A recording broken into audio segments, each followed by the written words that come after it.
Hello and welcome back to Sunday Vibes. We're not in the pub still, but we're still here to answer your burning questions. And today I've got an absolute treat for you. We've got an Arsenal special lineup. I've got one of the most knowledgeable Arsenal fans on YouTube, Patrick Van Straten, and one of the most passionate in Dave Jackson. And we are here because we have got a very good question to answer. We're answering Dave Cap's question, who has said, suggest one realistic signing for each Big Six club that will take them to the next level.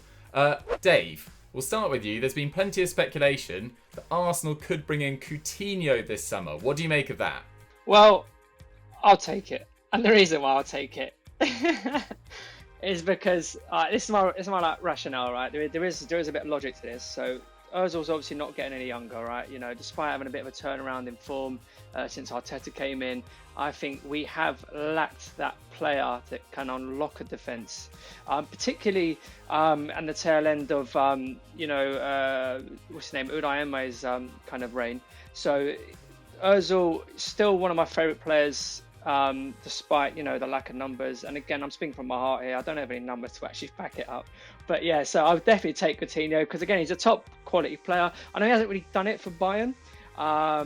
I think that whole scenario, when it happened, I think it made sense. He needed to get out of Barcelona. Bayern needed a top quality player, particularly they were struggling at the time. But I think it was quite clear very early on that that was never going to be made permanent. Especially not for the kind of money they were talking about. So I would definitely take him, and the reason why I would take him is because he's a top quality player. But I think the area that originally I thought we needed to strengthen was defensive midfielder.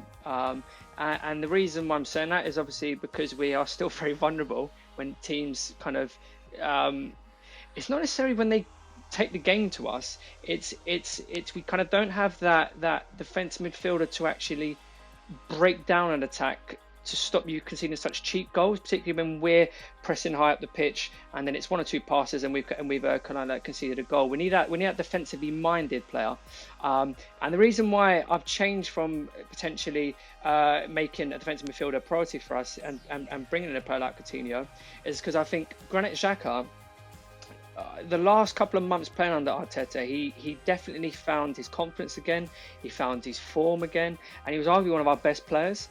So I think if he can continue to develop in the way that he was under Arteta, then that need for a defensive midfield is probably not quite as great as it once was. But that there's a big if there. Is if he can continue to perform the way that he is and develop and understand there's more to his game than just trying to play a long pass or just picking up a yellow card. It's about reading the game a little bit better and stopping attacks before they actually build up momentum. But then stage on again with that is if Aubameyang is to leave, then a striker is an absolute priority, I think, for us. I know we've obviously got players like Lacazette, but so for me, the priority is keeping Aubameyang before we bring anyone else in. I know that sounds. I know we've clearly got places we need to kind of improve. A lot of people may have said an actual defender, but obviously we've got the young French lad who come to us. I think actually now, I guess now that the French league's finished, I know he can't actually play for us until the 1st of July. So the actual defenders maybe not so much of a priority for us. Obviously left back we've actually got some very good competition there where Saka and Chiellini, when hopefully now is fully fit, can play there. Getting right back, Maitland-Niles and Bellerin, and then defenders we've actually got a few now. Whether or not they're good enough, that's a whole different kind of episode, I guess. But so my three areas is obviously my 3 points for Arsenal is keeping Aubameyang. Granit Xhaka continues to develop and improve as a player, and then if he's available, Philippe Coutinho, why not? I know that was a very long answer. It's a very simple question, but hopefully there was some value in there. There certainly was. There was lots of passion as well, which we've come to expect from Dave Jackson. It was interesting hearing Didi Hamann on the Football Social last night say that Coutinho hasn't really worked out as a signing. I think that was quite harsh. I think he's actually been okay at Bayern. He's just been playing in the same position as Thomas Müller, who has had a phenomenal campaign. Pat, are you with Jacko? Would you accept Coutinho? And would you sort of be up for paying his release, or the fee that's being talked about is over 100? Obviously, Arsenal probably don't have the finances to do that. If you did get him in, what sort of fee would you be happy to pay? I think he'd probably be too expensive for us, to be honest with you. I was actually reading in Sport, the Barcelona paper, that apparently they'd be willing to do 13 mil loan fee and then an option to buy at like 58. So it would come to like 70 something, but that's still a lot. And he's gone 250k a week. Like, he's a very good player. And the thing is, I think that Arsenal should probably sell Aubameyang this summer. I don't want to, but this is what happens when you're stupid enough to let a player get down to this length of time left on his contract. Like, he's in his 30s now. His contract ends next season. And the other options, I think, are he leaves on a free at the end of next year, or we give him a big contract that lasts until he's like 34, 35. And I'm not sure we can afford to do that either, especially when we've still got Mesut Ozil on the books and we're paying his huge wages, and I don't think we'll be able to shift him. I think if Aubameyang goes this summer, I would definitely want a striker, but I do think you would need an elite attacker, because Ozil has really diminished this season. He's got 2 assists in the Premier League this year, and one of those was from a corner. So that troubles me. And I think that we're probably going to try and use Lacazette if we can to maybe get Thomas Partey out of Atleti. So I think if Aubameyang goes, an elite attacker of some kind is just absolutely necessary. I'd rather it was a striker, but if you can't get a striker, a really elite creator who's also going to get loads of shots wouldn't be like the worst idea in the world. When you're Arsenal, at this point, we have to accept that like we can't compete with Liverpool or Man City for the absolute top players. We've got to be a bit cleverer than that. And maybe that means, okay, right, well, we assume Martinelli may not be enough on his own, but maybe Martinelli in combination with Coutinho will be enough until Martinelli is good enough on his own, if that makes sense. However, if we do keep Aubameyang, I would probably say, like Dave, defensive midfield. If it would be nice to get in a number 10, but it would not be my priority at all. I think Thomas Partey looks absolutely amazing. It seems like he's kind of open to the move. He's got this 50 million euro buyout, and it also sounds like Atleti would be amenable to swapping him for Lacazette, which would be okay. So I think he'd really be the ideal player. The only thing about it is that you could argue we do actually have a defensive midfielder. Like, we do have Lucas Torreira. We only bought him 2 years ago, and he's a good young player. He's been in and out of the side a little bit, and he had his problems under Emery, because Emery was like playing him all over the shop and didn't really let him actually be a defensive mid. So you could argue that technically we should have enough in that position, and maybe we should strengthen, somewhere else. Maybe we should get another centre back, or maybe we should go and prioritise a 10, or maybe even a winger, a left winger. But to me, when I look at our team, it just feels like all the problems we have all over the pitch somehow come back to that defensive midfield area. Like, you think about David Luiz, like, giving away penalties and stuff. And yeah, he is a bit rash and stupid at times, but he's constantly got players running at him, and it's because there's no protection. And you kind of feel as well like, okay, there isn't enough in attack. Like, the attack has really diminished under Arteta while the defense has got a bit better. But I think that's partially because he understands that he has to basically pull the reins on the attack because there isn't enough protection in midfield. And so it basically means that the whole team is somehow out of balance all the time because there's not this one player just sorting it out. And we will never, ever...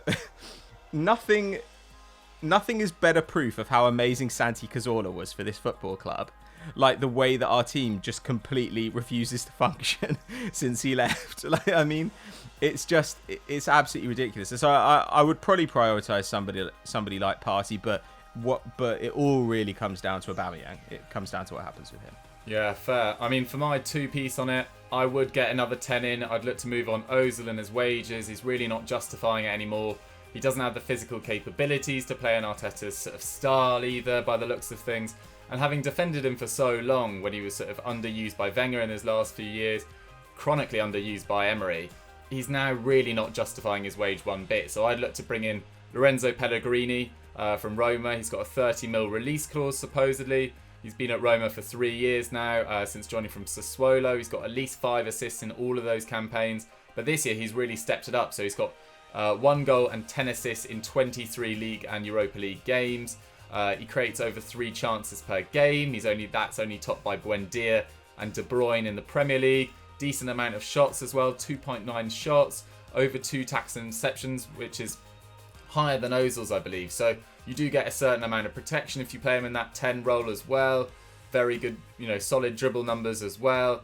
I think there was only one other player, I think it was Edin Dzeko, only can top his 0.63 expected goals and assists per 90. And he's got that fantastic ability to find his man in the final third. And with Zaniolo missing lots of this season with injury, he's really stepped up for a Roma side that have struggled at points as well. They've been pretty inconsistent. But if Aubameyang does leave, which looks pretty likely as well, I'd sort of trust Saka and Martinelli to run the left-hand side. I'd even think about getting in a right winger to back up to Nicola Pepe as well, because I think it's Ainsley Maitland-Niles at the moment, so it's not that deep at the moment, but I'd definitely get a striker in. And if Lacazette stays, then I'd probably look to a younger striker, and Myron Boadao from AZ Alkmaar would be a pretty good option as well. 19, 2 fantastic years in the Eredivisie at only 19. This year, only 2 players have scored more than his 14 league goals. His stats look very good as well. Close to 3 shots, over one key pass a game. And he just looks absolutely electric, along with Calvin Stengs as well at AZ. They've been phenomenal this year, and they'll be so disappointed that the Eredivisie's now been called off, because they were level on points with Ajax with a few games to go, and it looked like it was going to be the closest race for a while. So yeah, that's our thoughts on Arsenal, guys. But let's move on to the other top 6 clubs, because there's plenty to do.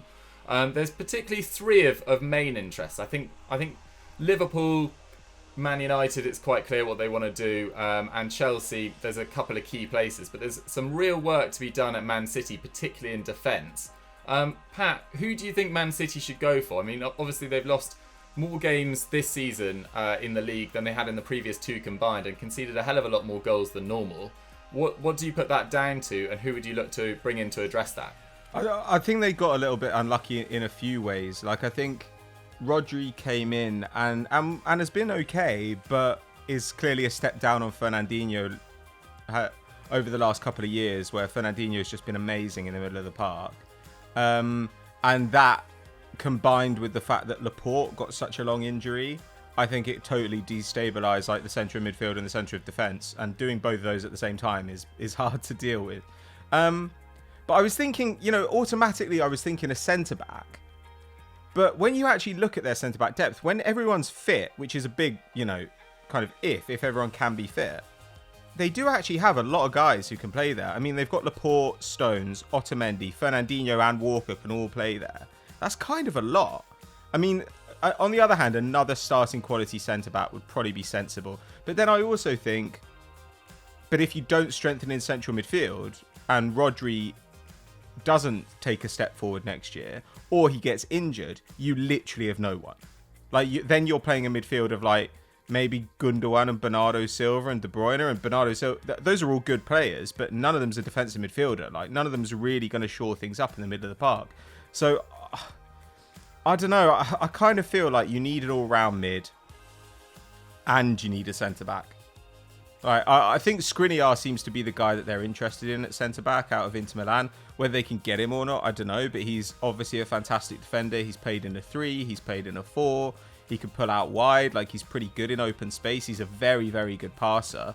Not doing a lot of defensive work this season, but I think when you're in a back 3, you've got loads of protection. You're playing under Antonio Conte. Your tackle and interception numbers are always going to go down. And it looks like he would fit into City's possession game. So I think he'd be great. Midfielder's a bit trickier. I mean, if Spurs are willing to sell Tanguy Ndombele this summer, he'd be absolutely sensational for Man City. He'd be amazing. We've obviously seen them linked with Houssem Aouar as well, former teammate of Ndombele's at Lyon, who would be quite an interesting fit because he's previously had really high tackle and interception numbers, over 4 a game, but I think his natural role is much more attacking. He naturally wants to get forward and create and dribble. There's huge dribble numbers, and he is more of an attacking force. So you could argue that getting him in you could see a way he could play alongside Rodri with David Silva leaving, but you could also see a way that he could cover for Rodri if Rodri got injured, which I think would be kind of smart. So I would probably look at somebody like Aouar and somebody like Skriniar, but that's I don't know, that's 150 mils worth of players right there. But the thing is with City, it's not so. The question was who are the signings to push them on to the next level? And with City, it's not really that they have to be pushed on to the next level. Like, their top level is as good as anybody's in global football. The thing that they need is consistency. Like, what Liverpool have done this season, I don't think Liverpool have really been better than Man City, like, when they're both at their best this season. But Liverpool have been at that level the whole season, and City haven't. And that's the difference. And so they need that depth now, because also, you know, there are rumours they want to sell Stones, Otamendi's at the end of his career, Fernandinho's at the end of his career, Walker's not really a centre-back. Like, maybe just go and get that lights-out centre-back and hope everyone can be fit in centre mid. I don't know, man. Yeah, it's going to be tricky. I mean, Dave, with that Champions League ban looming, I should say, although the result of that appeal is sort of pending, do you think it would be quite difficult for them to attract the sort of Skriniars, the Aouars of this world? No, I think when you pay the wages Man City pay, I don't think it's given an issue. You know, like, especially because it's not like a 5-year European ban, right? You know, they know that even if this gets upheld, it's probably not going to be a full 2-year. So it's probably going to be a 1 year out of Europe and then they're back in. I think what Pat's saying, spot on. I think the big difference between them and Liverpool this season is like, there's been a few obviously, but one of them I think is that they haven't really had that world-class consistent centre half that then the players can rotate around. Obviously, if you look at like Liverpool, they had Van Dijk and then Gomez and Matip can rotate around him, right? You know, whereas that's, I think, the big thing that City have lost this season, because they have great players in defence, but they don't have like what I would consider like a world-class player who's going to sit there, or not even sit there, but be able to then kind of like breed that confidence to the rest of the team. Know that if they do give the ball away cheaply, it's not an automatic goal. We did the football social this year of Wolves versus Man City, and you know, I think Wolves, that they definitely deserve to win that game, but they were quite cheap goals that they conceded, and they were the kind of goals that City under Pep have not conceded previously. You know, so I think it's who that top tier player is. I'm not exactly sure, because I think there's no point bringing in another great player. It needs to be someone who you know, obviously players like Van Dijk are not readily available, but it needs to be someone in that kind of ilk, so that you're not in the same situation where it's just another Stones, who again on his day is a good player, but is he someone who is gonna kind of like, you know, become a world-class player, or kind of is a world-class player now? So I think that's definitely a priority for City. Yeah, for sure. I mean, I thought I saw Pat's notes beforehand. I knew he was going to mention Skriniar. I think that'd be an excellent signing. I think Upamecano as well. But the thing with Upamecano is, despite being right-footed, he tends to play on the left-hand side, which is where Laporte plays. So maybe they'd look for a right-sided centre-back. And the suggestion I had, which I think is more of a fantasy, to be honest, because I can't really see him leaving, is Marquinhos from PSG. Just because with Fernandinho's age, they're going to have to get another defensive midfielder in a couple of years, and Marquinhos being able to play so comfortably at centre-back or midfield would just be a phenomenal option for them. He's vice-captain of PSG, and it looks like he's been groomed for years to take over from Thiago Silva, who's now sort of 35, I think. So he's been vice-captain there for a while, sort of a real leader in that dressing room, which has had a Brazilian flavour for quite a while, with the likes of Dani Alves, Lucas Moura, obviously Neymar as well. And he's been phenomenal this year, playing in midfield or defence. I think it's close to 4 tackles and interceptions, a 73% tackle success rate, which is just really, really elite. Very solid in the air, an excellent passer, over 93% pass accuracy. And I was just thinking whether Man City could play on the fact he's been at PSG for 7 years now, since joining from Roma. I think he only spent 1 year in Rome. But he's been there for 7 years, and maybe if they don't win the Champions League this year, he'll be looking for a new challenge. And Man City could maybe tempt PSG into a sale with a sort of 60-70 million pound bid. Although PSG, you know, hold a lot of cards this summer, they'll be expecting a bid from Barcelona, maybe from Neymar at some stage, which is obviously going to be a lot of money. So they have no real need to sell. But Marquinhos could be an option, at least in fantasy land. Okay, let's move from Man City. We've done Man City, we've done Arsenal. Let's do Chelsea, because they've obviously got a very young side this year. I think only two of their most 18 used players, Azpilicueta and Williams, are over 30, and Williams already leaving. So there's a lot of depth, particularly at centre back and in central midfield. But there are other options, are other places of their squad which could use improvement, particularly in wing areas and maybe at striker. or goalkeeper. Pat, if you were Frank Lampard, he has a very promising squad, but it's far from complete. Where would you be looking to strengthen first off? Probably left back and goalkeeper. Those would be the key areas for me. Left back, when everyone's fit, you could play Azpilicueta there because you've got Reece James on the right, and Emerson I think is a good left back. On the other hand, his fitness is just not reliable at this stage, and Marcos Alonso, I think, is not at all the kind of player that Frank Lampard wants in that position. It certainly sounds like they're going to target someone like Ben Chilwell, but I think that they'd probably be better off coming up with a kind of a roster of players they'd be willing to go for, because I think it's going to be really hard to get guys out of Leicester this summer. They're going to cost an awful lot, and I don't know if clubs are really going to have the money to pay that this summer.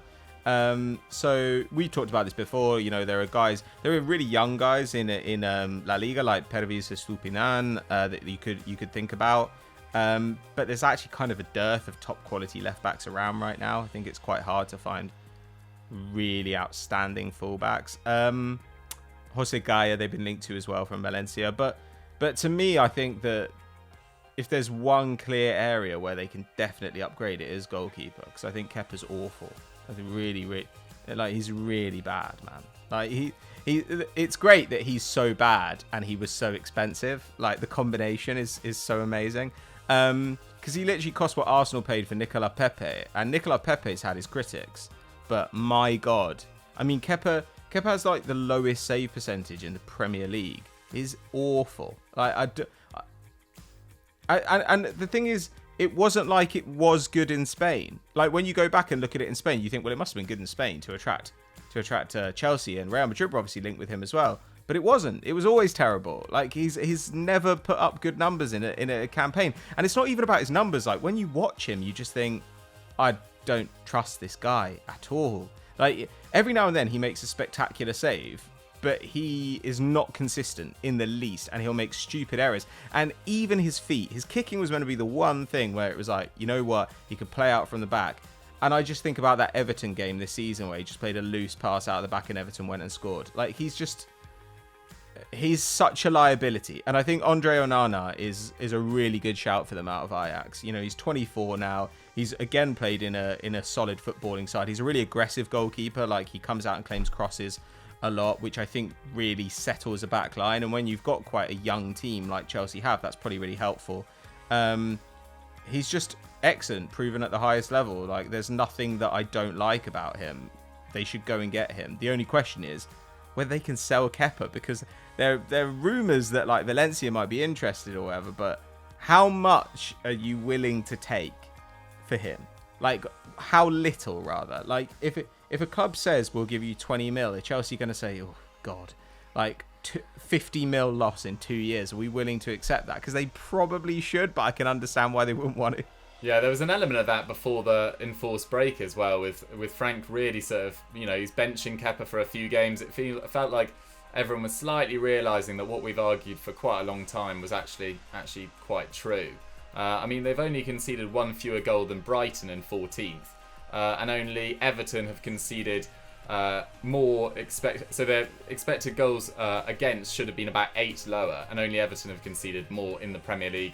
Third worst save percentage in Europe, as I mentioned before. Could definitely do with a change. And Onana, we were talking about Barcelona, we were talking about Bayern Munich for him, but Bayern Munich have just signed Nubel. They've signed Neuer down to a new contract. Barcelona seem very happy with Ter Stegen, although there is speculation continuing that he'll move this summer, which I'm not quite sure about. So Onana could be a good option.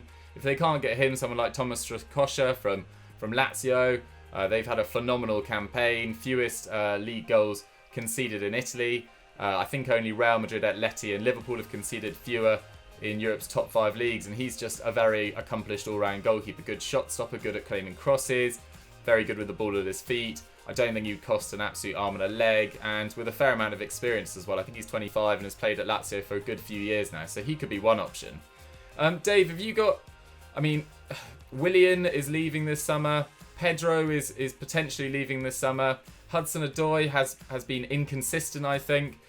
Would you potentially look at a winger or maybe a backup forward to Tammy Abraham for Chelsea? Yeah, I think they need a striker. I think they need a top tier striker, and I'm probably going to get a lot of hate from Chelsea fans, but I don't care. This Chelsea team reminds me of the post-Highbury Arsenal sides, where on their day they're a match for any team on their day, but that's it. They don't have the experience or the consistency to actually seriously challenge for any top kind of trophies. So I actually think they're a lot. I feel like they are masking a lot at the moment because they had such a good start. And they had, like the enthusiasm of youth. That I think they're a lot further back than what Chelsea fans believe they actually are. So I think they need a backup, maybe a striker that can at least challenge Tammy Abraham, because I think Tammy Abraham has been fantastic, but I think he's also performed this season. So I think a priority for them is like a striker that can guarantee them 25-30 goals a season in the Prem. And I know that they, again, are not readily available, but I think they definitely need a striker that will consistently score them high like levels and volumes of goals. One of the players I was thinking was Dembele from Lyon. And the reason why I was thinking that was obviously he knows West London from his time at Fulham. What is he now? 23? I think he's be 24 in July. So he's not a kid. So he has some experience. Obviously, Lyon didn't really have the best of seasons. I think they finished 8th now that their season's kind of finished. So there's probably going to be a few unhappy players from Lyon actually. So you might be able to go and pick a few of them players up, particularly their kind of top tier players.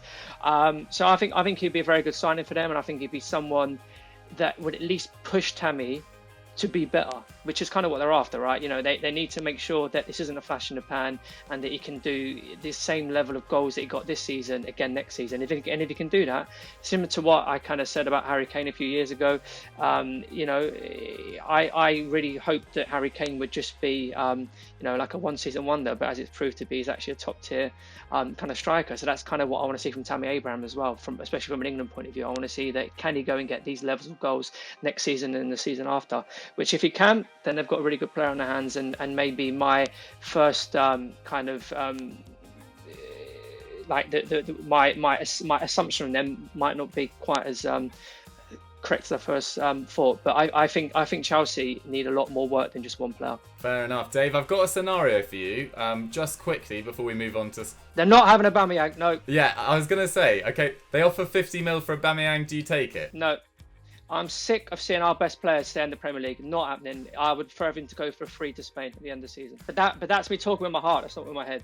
If with my head, you kind of have to take the money. But it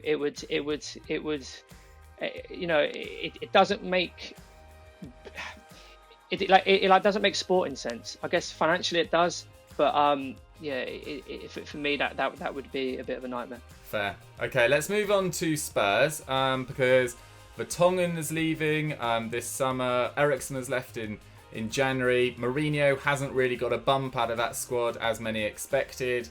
They just look pretty much off the pace at the moment, despite having a lot of depth in midfield, and their injuries up front haven't really helped them. Pat, there's a bit of work to do at both ends of the pitch. Where would you be targeting if you were Mourinho? Well, as always, they need a backup striker. Or maybe a winger, though. I think Bergwijn now, Lucas Moura, Son, Kane, even Ali, like maybe there's enough depth there, but I would definitely be looking at somebody like Milik out of Napoli, who's got a year left on his contract. I think that would be smart. You could even go to the Eredivisie and get some young guys, because they might be okay with the idea that they're not going to be starting over Harry Kane. So that might be a sensible place for them to go shopping. But I'm actually quite worried about Spurs. I say worried, like I'm really hoping Spurs have a disastrous season. Because their back line needs to be totally rebuilt, pretty much. And no one's going to have any money to do anything this summer. So that would be a little bit troubling. Like from Arsenal's point of view, like the worst case scenario, or I don't know, the worst case scenario, they either have to sell Aubameyang for very little, or they keep him and he leaves on a free next year. Like, that's not that bad relative to Spurs, who might go into next season with just no back line. Like, I mean, Danny Rose is obviously already out on loan and wants to leave. Ben Davies is rarely fit, and when he is fit, he's not good. Vertonghen is old and leaving on a free. Alderweireld is never fit anymore. Foyt has been unfit pretty much the whole season, and apparently Barcelona want him. But don't know what's going on there. Probably just because he's Argentinian. Serge Aurier has actually been one of the more reliable defenders, which tells you everything about the state of that defense. They've got no depth. And Davinson Sanchez obviously really promising, but again, hasn't really had the fitness that you'd look for. I still think he's probably better in a 3 than in a 2. So I just think they've got to go out this summer and buy probably at least one centre back, probably a right back, definitely a left back. Like that's a lot of work to do. That's like 100 million minimum. Like it's so hard to do that, and it's a little bit easier for Mourinho to buy defenders than for other managers because like his system means that they're protected a little bit more, and they do have a really good midfield, like you were saying. But my God, I don't really know what you do. I think that you probably look for a versatile defender, somebody who can play fullback and centre back. So if you could get someone like Nordi Mukiele out of Leipzig, who's played right back and played centre back, that would be phenomenal. But otherwise, or Serginho Dest out of Ajax, who can play right back and centre back too, but he's been heavily linked with Barca and Bayern, and if either of those clubs comes in for him, you haven't got a prayer. So I truly find this difficult. I think they've got to be looking for bargain buy centre backs just to get some bodies through the door, because otherwise they might end up in a position where halfway through the season, it doesn't matter if Kane's back and fully fit and amazing. It doesn't matter if Son's on fire. It doesn't matter if the midfield's amazing, because you've got no defenders and teams will just pump it long and just cut you to ribbons. So yeah, I would probably just buy every defender I possibly could, because otherwise they're in serious trouble, man. And the thing is, they aren't linked with that many guys who are exciting. Like, they're linked with like a 26-year-old centre-back, Maripan from Monaco. Like, maybe he'd be good. I'm sure he wouldn't be terrible. Like, if he's going to cost 15 mil, then by all means go and do it. But or Meunier and Kazawa, who are going on frees from PSG. Like, I don't think they're spectacular, but they're like fairly reliable top-level fullbacks. Like, just get them in, because you need warm bodies if you're Spurs. It's worrying. Yeah, for sure. I mean, you mentioned Nordi Mukiele there, looking for a right-sided defender who can also play at centre-back, and I was actually thinking on similar lines. I'm not sure you'd be able to get him, but Lucas Klostermann has been awesome for Leipzig this year. Only 23, can play right-back and right-sided centre-back. Really good tackle and interception numbers, 2.7 per game, very solid. And I was watching them play Mainz, I think it was, at the weekend, and he just cruises through games with so much ease. He's got good pace, he's got great positional play, his passing's very accurate. He just looks like a really good prospect.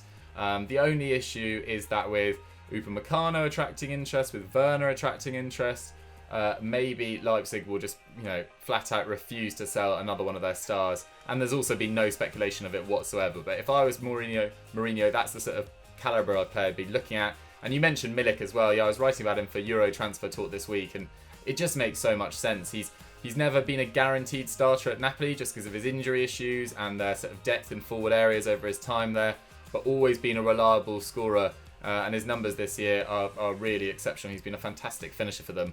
And you say, would he be happy to be a backup to Harry Kane? I think he probably would, to be honest. Napoli are stalling as a club. Spurs also slightly stalling as a club, to be honest, as well. But the option to play at that fantastic new stadium with a massively increased wage, I think he'd probably accept it. Jacko, how much have you enjoyed the sort of lack of bounce from Mourinho? Were you expecting more from him at Spurs? I think they're one of the clubs that have actually benefited from this break in play, because obviously they're top tier players, your Kanes, your Sons, they were injured and they've now had the time to actually get back fit again. And as Pat said, their defence hasn't been strong this season, and it's almost like for large proportions of the season, their strikers have kind of got them out of trouble. I've absolutely loved it, but then they're still above us, so I can't really shout too loud. I was thinking, like, obviously Jose's seen best success when he's been able to kind of implement a team that will play his system. And that's obviously going to be difficult, right? Because it's almost as if unless all them players buy in, he's going to have to essentially buy a whole new starting 11, right? Which, is obviously there's going to be a few players there that will want to play for him. So I think they're going to struggle, particularly in this economy. They won't have the money. They have to pay back the stadium. So again, I think it's going to have to be your bargain basement. I think one of the players I think that might fit them, he might still have a couple of years in him, is maybe someone like Otamendi from Man City. He knows how to play in the Premier League. Particularly, I don't know if you said his contract's up at the end of the season. On a free, I don't think that's a bad bit of business. If you have to pay for him, again, that changes things. But yeah, I've got zero sympathy, mate. No surprise there. Right, we've got 2 clubs still to do. We'll do Man United first because they've probably got a tiny bit more to do than Liverpool. Pat, obviously, if you can get Sancho, you get in Sancho. Do you have any other suggestions for Man United? Probably a DM, probably a left back. I think they probably have more work to do than they think they do. I think they need a right winger and then they're fine. And that is not the case at all. Yeah, but if you can get Sancho, just put all your eggs in the Sancho basket. I think the defence has been fine this season. They obviously think Scott McTominay is going to be like the defensive midfielder of the future. So whatever. I'm happy for Man United to continue making the same stupid mistakes. I just hope they don't get Sancho. That would be incredibly annoying because Rashford has taken a massive leap forward this season. And Martial, when he's fit, is still really good as well. And I do not like the prospect of playing a Sancho, Martial, Rashford front line. That sounds horrible to me. Yeah, it's going to be absolutely terrifying. I'm kind of with you. I think a DM, obviously Sancho, and then a DM would be the one. Obviously Bruno playing on one side, and then McTominay or Fred and Pogba, if they can keep him on that other slot, alongside a DM would be really good. And I thought Dennis Zakaria from Gladbach would be quite a good option. Only 23, I believe he is. Really solid season for Gladbach this year, and you've seen the impact of his absence since the resumption of the break, because Florian Neuhaus and I can't remember who else was playing in midfield, but they got completely passed around by Bayer Leverkusen at the weekend. Couldn't get a grip on midfield whatsoever. Missing Zakaria's bite, he completes 4 tackles and interceptions per 90, over a key pass a game from defensive midfield as well, and over 2 dribbles. So he looks like a phenomenal prospect, and only 23. Don't think he'd break the bank either. So that's quite a cheap pickup for Man United, which would be a good option.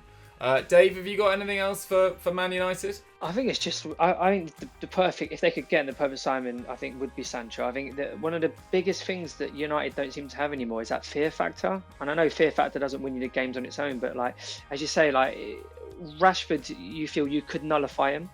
And then you're hoping Martial is a brilliant game. Whereas if you had all 3 of them, that is a very frightening prospect, and it would other teams would have to think a lot more about how they were going to stop United, more so than how United are going to break other teams down, which I think has been the big shift since the post kind of Fergie years. So I think he would be a great sign for him. Young, I think he's exciting, and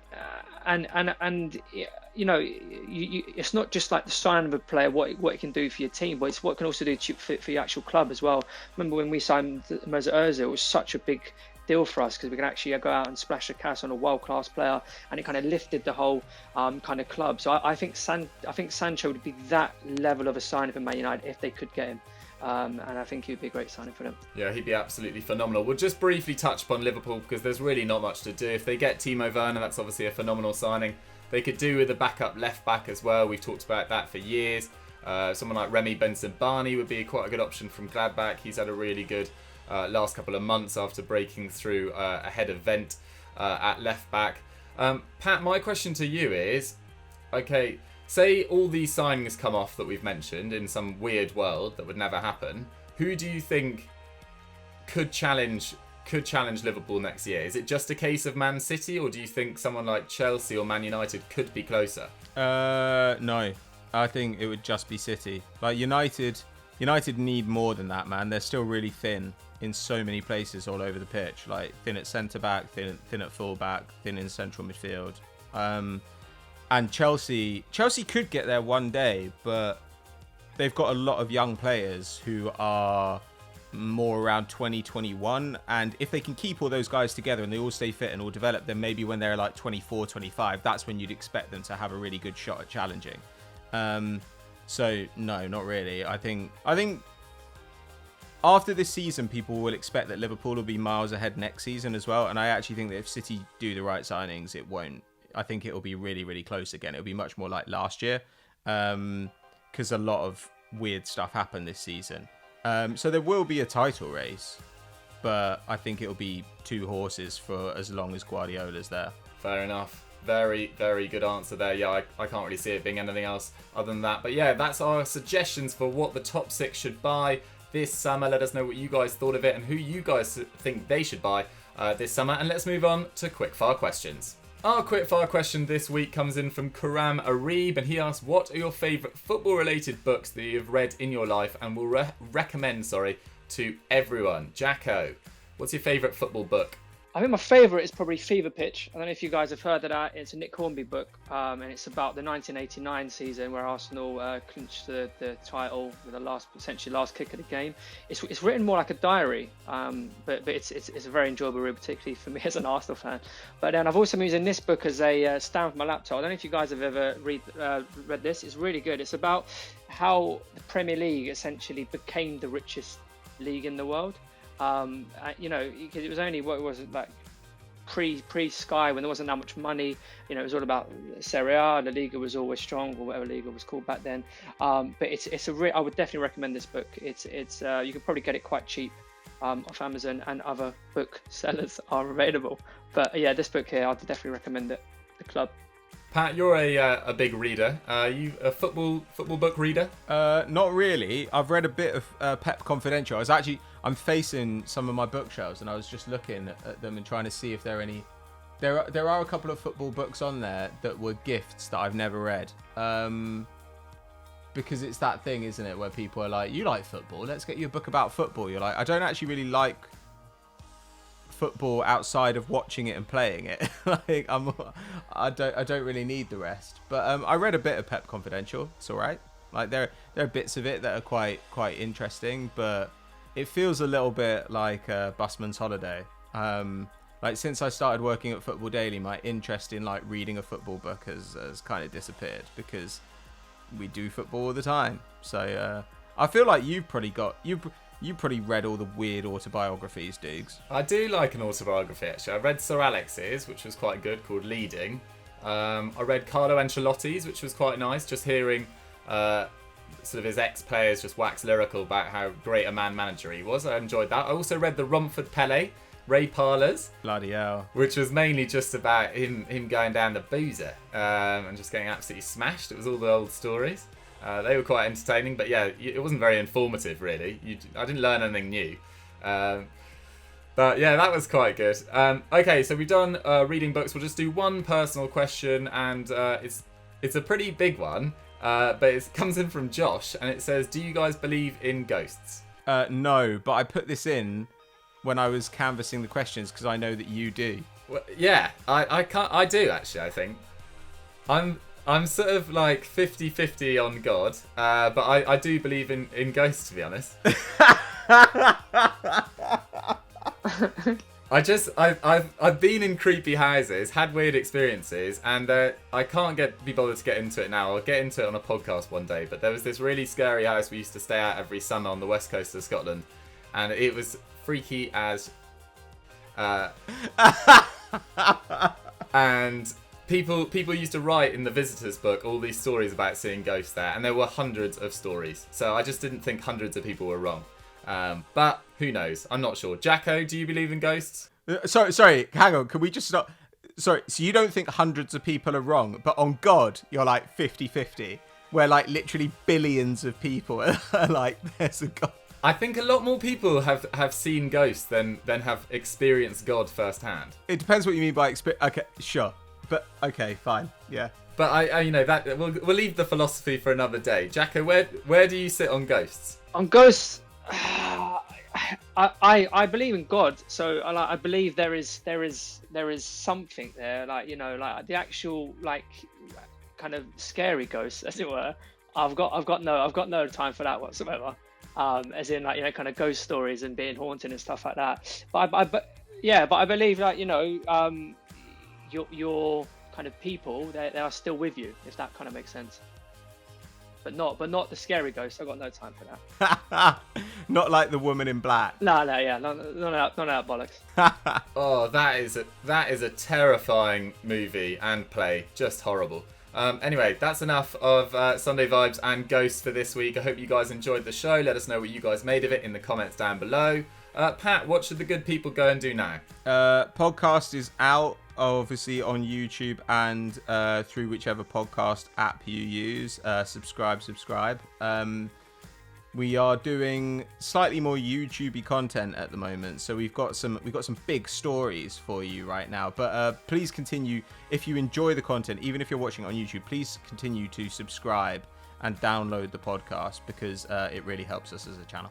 Sure. Jacko, anything from you? I think people should go and watch the Football Pyramid. It is the greatest quiz format since Stat Wars, and you can actually quote me on that, Doogie. So, yeah. Watch two people go from the conference to the Champions League and then win it. What more do you want in life? Yeah, epic. It's Pat and Zach on it, and we're about to film it in about an hour and a half. So, yeah, go watch that from yesterday on EFD. Thank you very much for watching, guys. We'll see you next time. Bye. Peace.